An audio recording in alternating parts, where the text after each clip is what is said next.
اعوذ باللہ من الشیطان اللعین الرجیم بسم اللہ الرحمن الرحیم الحمد للہ رب العالمین والصلاة والسلام علی اشرف الانبیاء والمرسلین سیدنا و نبینا و شفیع ذنوبنا و حبیب قلوبنا و طبیب نفوسنا ابی القاسم محمد وعلی اہل بیتہ الطیبین الطاہرین المعصومین ولعنۃ اللہ علی اعدائہم اجمعین من یومنا ھذا الی یوم الدین اما بعد۔ سامعین و ناظرین اکرام، نہج البلاغہ صحیفہ نور کے عنوان سے میں مسلسل آپ حضرات کے سامنے سرکار مولائے کائنات حضرت علی بن ابی طالب علیہ السلام کے خطبات کی توضیحات و تشریحات اپنی بساط کے مطابق کر رہا ہوں، اور کوشش کر رہا ہوں کہ کسی حد تک خطبات کے مشتملات جو ان میں چیزیں ہیں وہ اور اس کا تھوڑا بہت پس منظر سامعین کے سامنے پیش کر دوں اور ان کے سامعین کرام اسے تھوڑا بہت استفادہ کر سکیں۔ اسی تسلسل میں نہج البلاغہ میں موجود سرکار مولائے کائنات کا خطبہ نمبر 38 لے کر کے آپ کے سامنے حاضر ہوں۔ خطبہ نمبر 38 کے ضمن میں سید رضی علیہ الرحمہ نے جو جملہ پہلا لکھا ہے وہ یہ: وَمِن كَلَامٍ لَهُ علیہ السلام۔ یہ بھی تھوڑا سا تجزیہ طلب، چونکہ اس خطبے میں یا اس کلام میں سرکار مولائے کائنات کے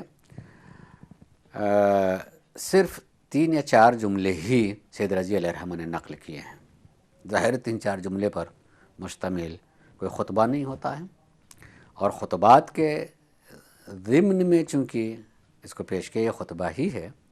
لیکن سید رضی نے من کلام لہو علیہ السلام کہا۔ شارحین نے اور تجزیہ کرنے والوں نے اس جملے کے سلسلے میں بھی ایک بات کہی ہے،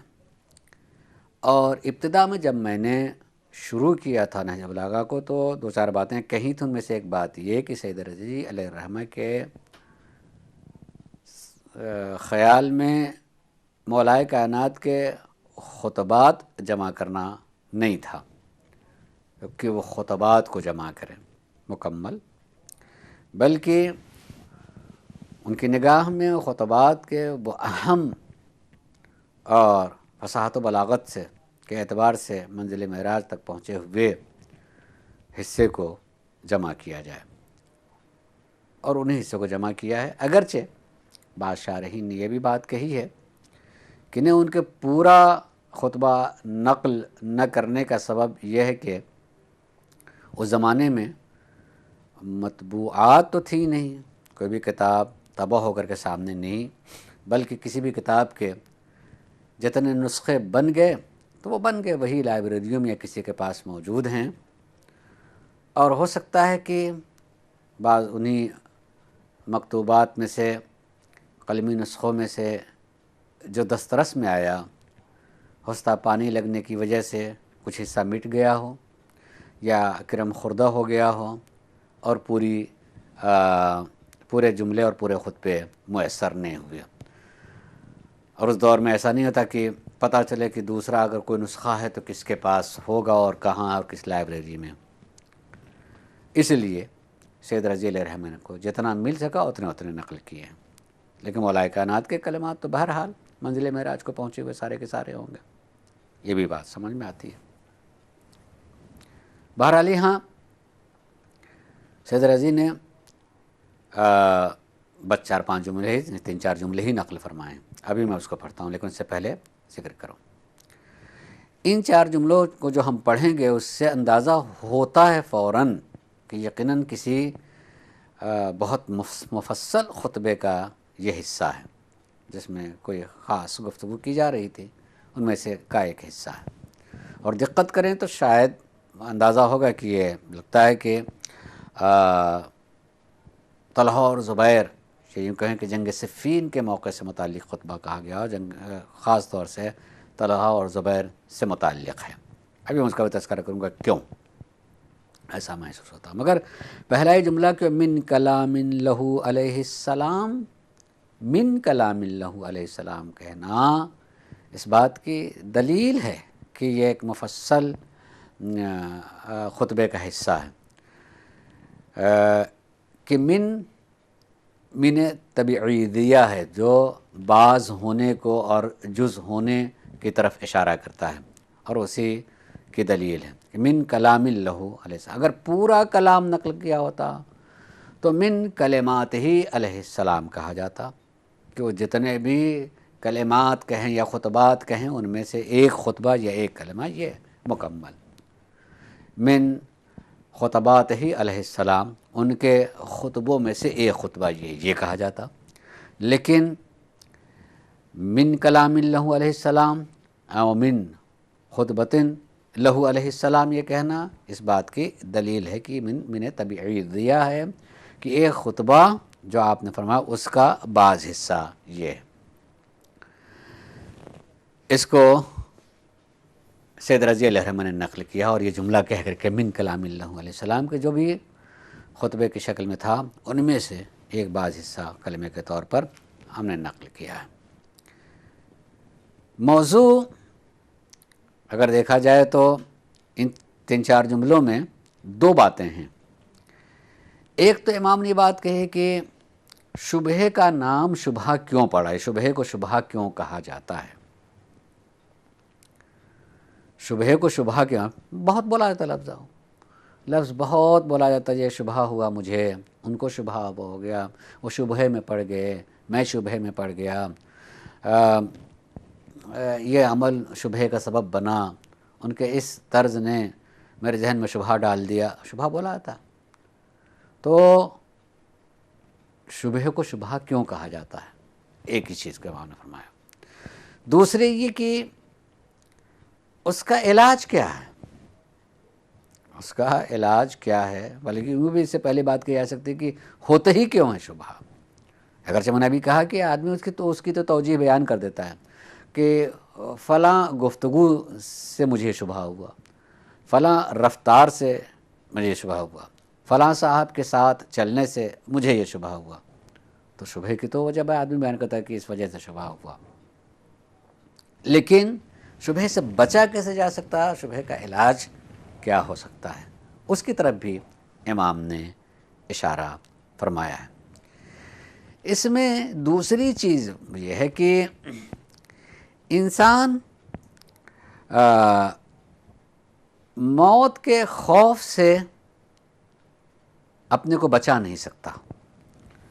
اگر کوئی انسان موت سے ڈرتا ہے تو کیا یہ ڈر موت کو روک دے گا، رک جائے گی موت ڈر کی وجہ سے، کہ ممکن نہیں ہے. اور اسی طرح سے یہ بھی ممکن نہیں ہے کہ اگر آدمی محبت کرتا ہے بقا سے، کہ میں بہت دنوں تک زندہ رہوں، میں باقی ہی رہوں، تو بقا سے محبت انسان کو بقا عطا نہیں کر سکتی ہے. جتنی عمر ہے اتنی ہی جیے گا، وہ اس کی عمر جتنی اتنی جیے گا. بقا کی محبت اسے اس کی زندگی جو ہے کو ہمیشگی میں تبدیل نہیں کر سکتی، اور ایسے ہی موت سے ڈر جو ہے آدمی کو موت سے بچا بھی نہیں سکتا ہے یہ ڈر. آئی میں امام کے جملات کو پڑھ کر کچھ توضیح پہلے تھوڑی سی تلخیص کے طور پر، خلاصے کے طور پر گزارش کروں کہ یہ ایک حقیقت ہے کہ شبہات سے بہت سارے مسائل اور مشکلات پیدا ہوتے ہیں، اور انسان بڑی خطرناک مشکلات سے بھی دوچار ہو سکتا ہے، اور ہوتا رہا ہے شبہات کی وجہ سے. خصوصاً یہ چند جملے سے اندازہ ہوتا ہے کہ امام نے جنگ صفین سے متعلق کہا ہے، تو بھی صاف واضح ہو رہا ہے کہ جنگ صفین بھی شبہ کی بنیاد پر ہوئی، شبہ ہی ایجاد کیا گیا ہے. مثلا خون عثمان کا بدلہ، شبہ ہی تو پیدا کیا کہ کسی کو یقین ہے کہ حضرت علی نے نعوذ باللہ قتل کیا ہے جو ان کے پیچھے پڑ گئے ہیں۔ شبہات کو ایجاد کی، شبہات ایجاد کیے جاتے بھی ہیں، اس کا اچھا نعرہ بھی بنا دیا تھا، بلکہ ہم آج 21ویں صدی میں زندگی گزار رہے ہیں، اگر ہم دنیا کے حالات پر جو وحشتناک وجود میں آ رہے ہیں یا آ چکے ہیں ابھی حال میں، ماضی کے چند بہت دور کے ماضی میں نہیں، ماضی قریب میں، تو یہ سارے شبہات ہیں، سارے شبہات کی بنیاد پر، چاہے عراق کی جنگ ہو اور اب تک جو اسی جنگ کی آگ میں جو ہے سلگ رہا ہے عراق، یا افغانستان میں پہنچ جانا 12-14 سال سے جو ہے ایک اندرونی خلفشار اور سکون کا چھننا، اور اسے ہی بحرین، لبنان، سیریا، یہ ساری چیزیں اگر دیکھیں تو شبہات ہیں، کوئی چیز یقین کی منزل پہ نہیں ہے، لیکن وہ شبہات ایجاد کیے گئے ہیں، بنائے گئے ہیں، اور اس کے نتیجے میں ایک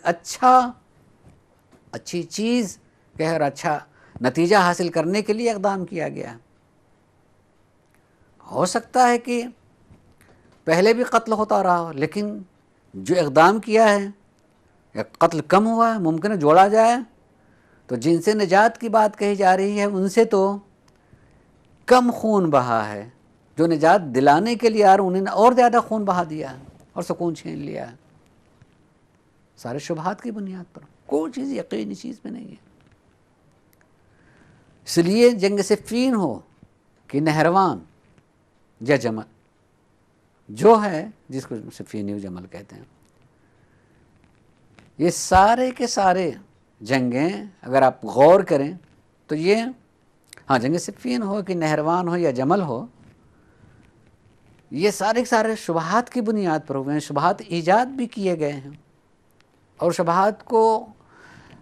حق کا رنگ دینے کے لیے کچھ ایسے لوگوں کو ساتھ بھی لیا گیا ہے کہ جن سے لوگوں کو یقین ہو جائے کہ یہ ادھر ہیں تو یقیناً حق ہے۔ تو ساری چیزیں شبہ کی بنیاد پر ہوئی، اور جو میں کہنا چاہ رہا تھا اور کہہ رہا ہوں کہ شبہات اس جہنم کا نام ہے جس میں پڑ جانے کے بعد جو ہے پھر آدمی کو نجات بڑی مشکل ہوتی ہے، اس لیے اس کے علاج ہی تلاش کرنا چاہیے، اور امام نے علاج کی شکل صورت بھی بیان کی ہے۔ آئی میں کلمات کو پڑھ رہا ہوں امام کے، اور اس کے بعد جو ہے تھوڑی بہت توضیح و تشریح کر رہا ہوں۔ سید رضی علیہ الرحمہ نے یہاں سے امام کے اقوال کو نقل کیا کہ وَإِنَّمَا سُمِّيَتِ الشُّبْهَةُ شُبْهَةً لِأَنَّهَا تَشْبَهُ الْحَقِّ، شبہ کو شبہ اس لیے کہا جاتا ہے کہ وہ حق کے مشابہ ہوتا ہے، اس پر لباس حق کا ہوتا ہے، حق ہوتا نہیں ہے، لباس کا حق ہوتا ہے، لباس سے حق اس پر گویا کہ لباس کی شکل و صورت ہوتی ہے، اس لیے آدمی مشتبہ آتا ہے اور اس کو یقین کرنے لگتا ہے کہ یہی حق ہے، باطل حق سمجھ میں آنے لگتا ہے، اس لیے کہ مشابہ ہے وہ حقیقی کے۔ اگر واقعاً غور کریں تو انسان کی زندگی میں 3 طرح کے حالات سامنے آتے ہیں، بالکل واضح حق یا بالکل واضح باطل، یا ایک تیسری شکل ہے وہی شبہ کی ہوتی ہے، نہ بالکل واضح حق ہے نہ بالکل واضح باطل ہے، بلکہ باطل مشابہ بحق ہو گیا ہے، اور یہ بہت ہی پریشان کن مرحلہ ہوتا ہے، اور انسان اس میں ہدایت سے نہ گمراہی کی کس کھائیوں میں جا کے گر پڑتا ہے کہ نجات کا کوئی امکان ہی باقی نہیں رہ جاتا ہے۔ تو امام نے شبہ کو بتایا کہ شبہ کو شبہ اسی لیے کہا جاتا ہے، نام اس کا اس لیے پڑا ہے کہ یہ باطل مشابہ ہو گیا ہے، ہم شکل ہو گیا ہے، حق کے بنا دیا گیا، حق کے حق کا ہم شکل یا اس کا مشابہ، لہذا لوگ اس کے پیچھے چل پڑتے ہیں، لشکر وجود میں آ جاتا ہے، ایک پوری جماعت بن جاتی ہے، اسی کو اپنا دین اور ایمان انسان بنا لیتا ہے۔ دوسرے جملے میں امام نے علاج بتایا ہے کہ شبہ سے آدمی نکلے گا کیسے، یا شبہ میں پڑھنے سے بچ کیسے سکتا ہے۔ تو امام فرماتے ہیں کہ فَأَمَّا أَوْلِيَاءُ اللَّهِ فَضِيَاهُمْ فِيهَا الْيَقِينَ، فرماتے ہیں امام کہ جو اولیاء الہی ہیں، جو دوستداران پروردگار عالم ہیں، اللہ کے ولی جو ہوتے ہیں، ان کے لیے شبہات کی تاریکی میں جو روشنی عطا کرتا ہے وہ ان کا یقین اور ان کا پختہ یقین، یعنی ایمان، چونکہ توضیح یہی ہے، لہذا میں کہہ رہا ہوں اور بتا رہا ہوں آپ کو کہ امام علاج بتا رہے ہیں کہ جو انسان شبہات کی تاریکیوں میں چلا جاتا ہے، اس میں روشنی کیا ہوتی ہے؟ اولیاء الہی کے لیے ان کا یقین۔ شارحین نے یقین کے بارے میں یہ بات کی کہ یقین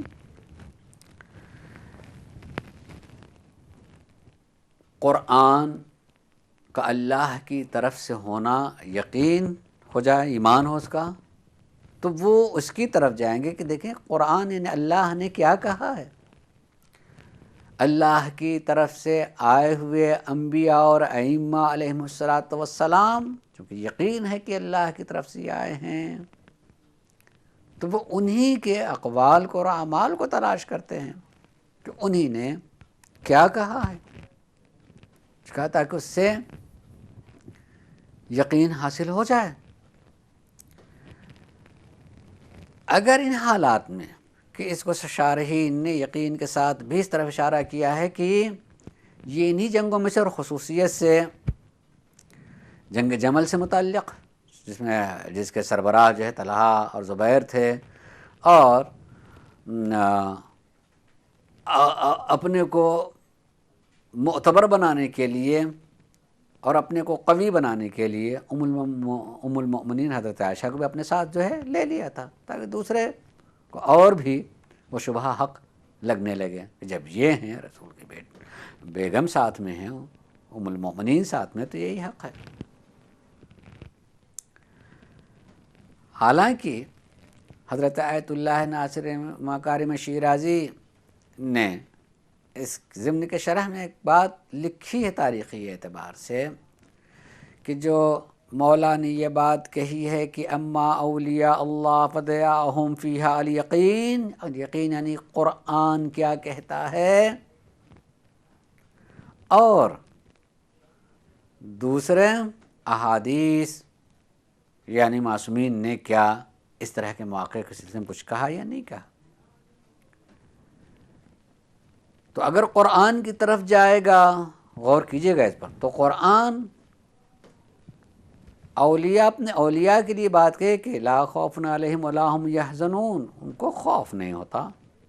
ان کو رنج نہیں ہوتا، جو کر رہے ہوتے ہیں یقیناً وہ اللہ کی بات پر بلا خوف بلا حزن اس پر چل پڑتے ہیں۔ اولیاء الہی کو خوف، اس کا یقین چونکہ ہوتا ہے، لہذا اس پر چلتے ہیں، اور چونکہ ان کا قلب پاک و پاکیزہ ہوتا ہے، لہٰذا وہ اپنے خواہشات پر یا دوسروں کی دعوت پر یوں ہی آنکھ بند کر کے نہیں چل پڑتے کہ دوسرے نے کہہ دیا اور دیکھ رہے ہیں بس، بلکہ اس پر غور کرتے ہیں، فکر کرتے ہیں، اور ان کا باطن پاک صاف ہوتا ہے، تو اسی روشنی میں وہ حقائق کو دیکھ بھی لیتے ہیں۔ کیا نبی کریم حضرت محمد مصطفیٰ صلی اللہ علیہ وآلہ وسلم نے یہ نہیں کہا تھا حق کو جاننے کے لیے، ایک جنگ سے متعلق یہ بات کہی تھی جناب عمار یاسر کے لیے کہ باغی گروہ عمار یاسر کا قاتل ہوگا، تو اب اگر عمار یاسر کسی جگہ موجود ہوں اور جس طرف ہوں اور ان کے مقابلے میں کوئی اور انہیں قتل کرے تو سمجھ میں تو آنا چاہیے، بلکہ مقابلے میں دیکھ کر کے بھی آدمی کو، کہ نبی نے فرمایا وہ اپنے خواہشات سے گفتگو نہیں کرتے ہیں، قرآن کی طرف سے مہر لگی ہوئی ہے ان کی زبان پر کہ وہ وہی کہتے ہیں جو اللہ کی طرف سے وحی ہوتی ہے۔ لہٰذا اگر یہ بات کہی ہے کہ قاتل عمار یا وہ جماعت باقیوں کی جماعت ہوگی، تو جدھر عمار کو دیکھیں فوراً سمجھ میں آنا چاہیے یہ یقین کہ اللہ کا نبی جو کہہ رہا ہے وہ سچ، یہی ہمارے لیے روشنی ہے کہ پھر ہمیں کدھر جانا چاہیے اور کس طرف رہنا چاہیے۔ اس کا مطلب یہ کہ جو ایسا نہیں کیا ان کے مقابلے، جنہوں نے ایسا نہیں کیا اور ان کے مقابلے میں آئے، وہ اولیاء الہی ہونا تو دور کی بات، بلکہ وہ اپنا سارا کا سارا، اپنے سارے کے سارے اعمال کو ہبت کر رہے ہیں اور اپنی عاقبت اور آخرت کو بگاڑا انہوں نے۔ اسی طریقے سے جنگ جمل کے موقع پر حضرت آیت اللہ ناصر مکارم شیرازی نے اس حدیث کو بھی نقل کیا ہے کہ بہت سے لوگ سرکار نبی کریم کی اس حدیث کو اس موقع پر یاد کیا کہ نبی کریم نے فرمایا تھا کہ جو کوئی اپنے امور کے سارے اختیارات عورت کے ہاتھ کے حوالے کر دے تو صحیح نہیں ہے، اور وہاں دیکھ رہے ہیں کہ ایک عورت خاتون سربراہی کر رہی ہے اور وہ جدھر جائیں اور وہ جو سا کہیں وہ جس طرح کا ان کا حکم ہو اس پر عمل کر رہے ہیں، اپنے امور کو ان کے حوالے کر دیں۔ یہ بہت سارے لوگوں کو یہ ہدایت کا سبب بنا۔ اولیاء الہی وہ ہوتے جو دل کے پاک و پاکیزہ ہوتے ہیں، پاک و طاہر ہوتے ہیں، لہٰذا انہیں یہ چیزیں مل بھی جاتی ہیں اور ان کا یقین روشنی دیتا ہے تو وہ حق کی طرف آ جاتے ہیں۔ جو نہیں آتے ولی خدا نہیں ہیں، ان کا باطن پاک و پاکیزہ نہیں۔ تو بچنے کا طریقہ شبہ سے یہی بتایا کہ انسان اپنے یقین میں اضافہ کرے، اتنا نور ہو اس یقین کا اور ایمان کا کہ وہ کتاب خدا اور احادیث معصومین کی روشنی میں حق راستے کو پالے۔ اس لیے کہ قرآن نے کہا الف لام میم ذالک الکتاب لا ریب فیہ ھدی للمتقین، پاک و پاکیزہ لوگوں کے لیے ہدایت ہے، یعنی وہ قرآن خود بتائے گا کہ کیا حق ہے اور کیا حق نہیں ہے۔ چاہے آپ جنگ صفین ہی کو دیکھ لیں، شبہ کس بنیاد پر پیدا ہوا؟ وہی کہ حکومت تو صرف اللہ کا حکم ہے، الحکم للہ، یقیناً اللہ ہی حکومت کرتا ہے، اللہ ہی کہتا ہے کہ اللہ ہی جس کو چاہتا ہے ہدایت دیتا ہے۔ لیکن جب اللہ ہی ہدایت دیتا تو نبیوں کا سلسلہ کیوں بھیجا؟ اسے ہر مسلمان ہی جانتا ہے کہ نبیوں کی ہدایت یقین اللہ کی ہدایت ہے، یعنی نبی جو کر رہے ہوتے ہیں اللہ کے حکم سے کر رہے ہوتے ہیں، لہٰذا اللہ کا حکم یعنی خود اللہ یہ کام کر رہا ہے۔ اللہ کے مدبرات الامور ہوتے ہیں، جس کام کو پروردگار عالم چاہتا ہے وہ اس کے لیے کسی نہ کسی کو منتخب کرتا ہے، اور جب منتخب کرتا ہے تو وہ ان کے ذریعے سے اس کام کو لیتا ہے۔ اسی طرح حکومت، اس حکومت کو بھی دیکھا جائے تو اللہ اس حکومت کو چلانے کے لیے، ان نظام کو دیکھنے کے لیے وہ خود اس کی طرح، اسی لیے ہم کہتے ہیں کہ یقیناً انبیاء ہوں یا ائمہ، ان کا انتخاب اللہ کی طرف سے ہوتا ہے تاکہ آدمی اس معنی کو لے سکے کہ حکومت کا حق اللہ ہی کو ہے، کہ وہ خود منتخب کرتا ہے کہ یہ ہماری طرف سے ہیں، یہ ہمارا پیغام لے کر کے آتے ہیں، ان پر ہماری وحی نازل ہوتی ہے، یا نیابت میں جب سلسلہ امامت کا شروع ہوتا ہے وہ اس کی طرف سے ہوتا ہے، اور اس طرف سے ہونے کا مطلب یہ ہوتا ہے جو پہلا ہے جس کے لیے ثابت ہو چکا ہے کہ وہ اللہ کی طرف سے ہیں، وہ اعلان کرتا ہے کہ یہ میرے بعد یہ ہوگا، تو اس کا مطلب اس کی زبان اس بات کی دلیل ہوتی ہے کہ اللہ نے اس چیز کو منتخب کیا، ورنہ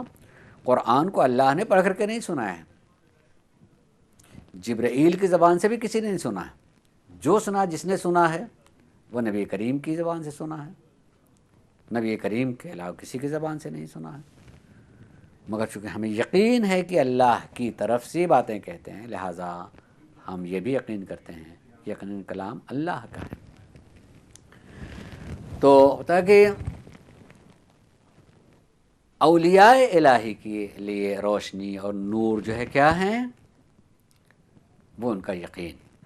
یہ یقین کہ اللہ کی کتاب ہدایت کرتی ہے، وہ اس کی طرف متوجہ تو انہیں ہدایت مل جاتی ہے۔ تو اس کا مطلب جب کبھی بھی ہمیں کسی چیز میں شبہ ہونے لگے تو اس شبہ کا علاج یقیناً کتاب خدا اور اقوال معصوم علیہ السلام ہیں۔ میں تھوڑی سی گفتگو اس کی وضاحت کے لیے اور کروں۔ کتاب خدا میں بھی محکمات ہیں، کتاب خدا بھی متشابہات ہیں۔ محکمات یعنی بالکل کھلا ہوا حکم، کھلی ہوئی بات جس میں کسی طرح کا کوئی شبہ ہی نہیں ہے، یہ حق ہے یا باطل، بالکل واضح کہا گیا ہے، کسی طرح کوئی شبہ نہیں۔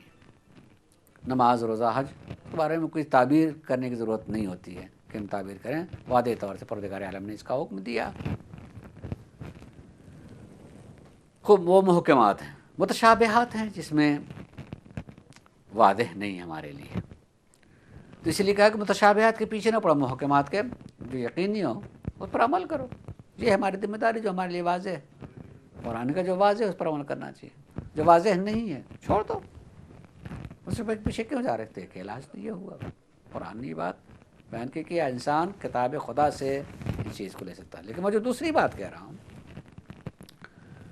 وہ یہ کہ جیسے کتاب خدا میں محکمات و متشابہات ہیں، ویسے ہی انسان کی عملی زندگی میں بھی کچھ محکمات ہیں اور متشابہات ہیں، یہ اس کو سن لیجئے گا۔ جیسے مثلا میں کسی کے ساتھ زندگی گزارتا ہوں، کسی کے پڑوس میں ہوں، یا شریک حیات ہے کوئی، یا شریک کار ہے کوئی، دوست ہے کوئی، کسی عنوان سے میں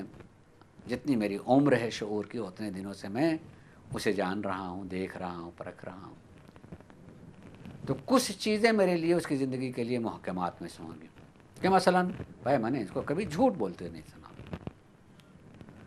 ہم نے اس کی زندگی میں کبھی جو ہے خیانت کرتے ہوئے نہیں دیکھا، کبھی ہم نے جو اس کو چوری کرتے ہوئے نہیں دیکھا، یا نہ چوری اس کی زندگی میں آئی ہے، جھوٹ نہ اس کی زندگی میں آیا۔ تو یہ اگر اتنا ہماری پوری زندگی کا تجربہ تو یہ محکمات میں سے ہو گیا۔ جب محکمات میں سے ہو گیا تو اسی انسان کو کبھی کسی جگہ پر چلتے پھرتے اٹھتے بیٹھتے بات چیت کرتے ہوئے میں کوئی اس کا عمل، کوئی اس کا جملہ، کوئی ایسی بات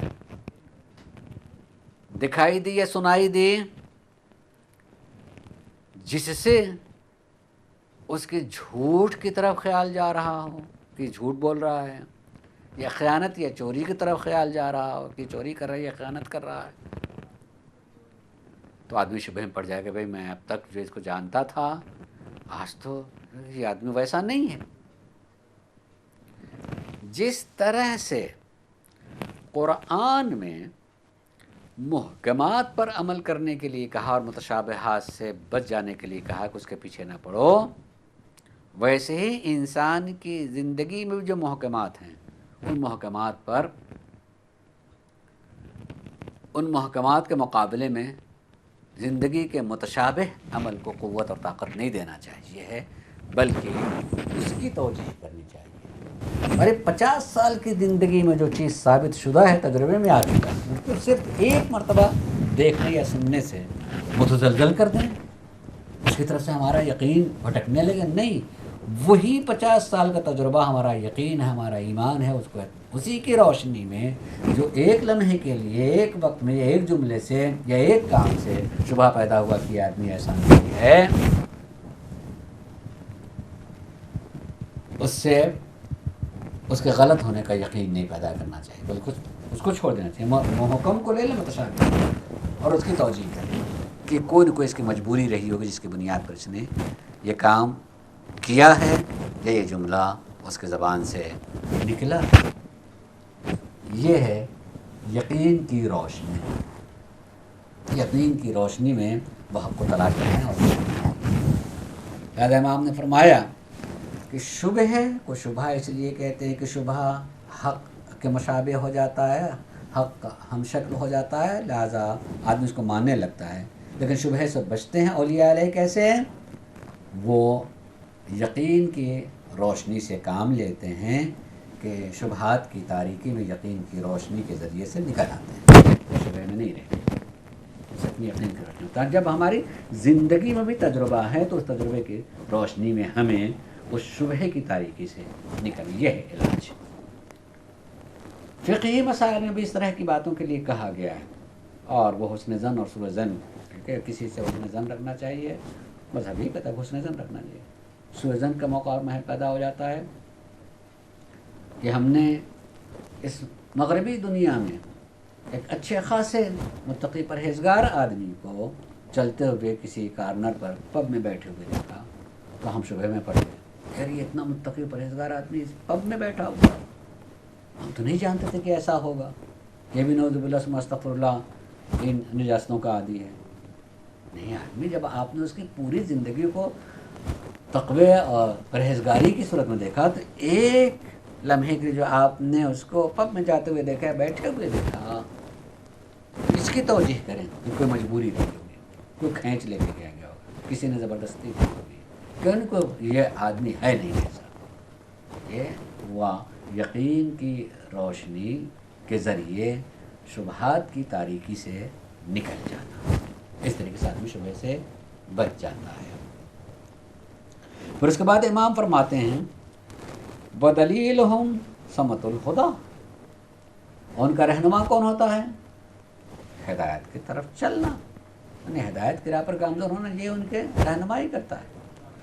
یعنی اگر ہم نے قرآن یا تجربات یا احادیث کی روشنی میں ایک سچی چیز کو جانتے ہیں تو اسی پہ چلتے رہنا، اسی پہ چلتے رہنے سے انسان شبہ سے بہت دور ہو جائے گا، یقین کی راہ پر چلتا رہے گا، جس کے لیے کہا وَاعْبُدْ رَبَّكَ حَتَّىٰ يَأْتِيكَ الْيَقِينُ، یقین کی منزل تک آدمی پہنچ جائے. اس طرح سے انسان اللہ کی عبادت کرتا ہے، عبادت راستہ ہے، اس پر چلتا رہے، اللہ تک پہنچ جائے گا. لیکن امام فرماتے ہیں اس کے مقابلے میں کہ یہ تو اولیاء الہی کے لیے راستہ ہو گیا کہ وہ بچ جاتے ہیں، وہ بچ کے نکل لیتے ہیں، اور یقیناً وہ بچ کے نکل لیتے ہیں، لیکن ان کی یقین کی روشنی جو ہے شبہات کی تاریکی سے نکال دیتا. لیکن جو اعداء الہی ہوتے ہیں، جن کے قلب جو ہے ایمان کی روشنی سے منور ہی نہیں ہوتا، بلکہ قلب جو ہے کفر کی تاریکیوں میں، نفاق کی تاریکیوں میں، حسد کی تاریکیوں میں پڑا ہوا ہے، تاریک ہے اس کا پورا قلب حسد، نفاق، گناہ وغیرہ سے. فَدُعَاهُمْ فِيهَا الضَّلَالُ، خود گمراہی اسے اس تاریکی میں اس کو اور نکالتے، گمراہی میں کی طرف بڑھتا چلا جاتا ہے، یعنی اور دور تک تاریکی میں جو شبہات کی چلا جاتا ہے. چونکہ یقین نہیں ہے، یعنی اللہ کی کتاب پر ایمان نہیں ہے کہ اس سے ہدایت کو تلاش کرے، یا اللہ کی طرف سے بھیجے ہوئے معصومین کی باتوں پر یقین نہیں ہے کہ اس کی روشنی میں جو ہے صحیح اور غلط کو جان سکے. لہٰذا وہ ہر قدم جو ہے اور دور باطل کے راستے پر ہوتا چلا جائے گا. وَدَلِيلُهُمْ عَلَامَةٌ، اور ان کا اندھا پن جو ہے ان کا رہنما ہوتا ہے، یعنی تاریکی کی راہ میں لیتا اور شبہ کی راہ میں اسے آگے لیتا ہی چلا جا رہا، کھینچتے ہی چلا جا رہا. وہ کیا ہے؟ ان کا اندھا پن، یعنی نہ کبھی قرآن کو دیکھتے، نہ مطالعہ کرتے، نہ سمجھنے کی توفیق حاصل ہوتی ہے، اور نہ ہی اقوال معصومین علیہ السلام کی طرف ہوتا ہے. نتیجے میں جب ان چیزوں کی روشنی نہیں ہوگی تو ان کا اندھاپن یعنی وہی بے یقینی اور بے اعتباری جو ہے شبہات میں مزید دور تک ان کو لے جائے گا، گمراہ سے گمراہ تر وہ انسان ہوتا چلا جائے گا. اب اس کے بعد یہ جملہ بھی اس بات کی دلیل ہے کہ یہ جنگ صفین یا جنگ جمل سے متعلق خطبہ رہا ہوگا کہ امام نے اس میں ارشاد فرمایا کہ کہ فما ینجو من الموت من خافہ، اگر کوئی شخص موت سے ڈرتا ہے تو موت سے ڈرنا، خوف اور ڈرنا جو اسے بچا نہیں سکتا موت سے. موت کا دن معین ہے، موت آ کے رہے گی. میں چاہے کتنا ہی ڈروں، میرا ڈرنا مجھے موت سے بچا نہیں سکتا. یقین کیجیے کہ بسا اوقات جنگوں میں، جہاد میں آدمی خوف کرتا ہے، نہیں جاتا، نہیں بڑھتا. سرکار مولا کائنات نے نہ جانے کتنے خطبات میں بات کہی ہے کہ میں تمہیں بلاتا ہوں، میں ظالمین کے ظلم کی طرف متوجہ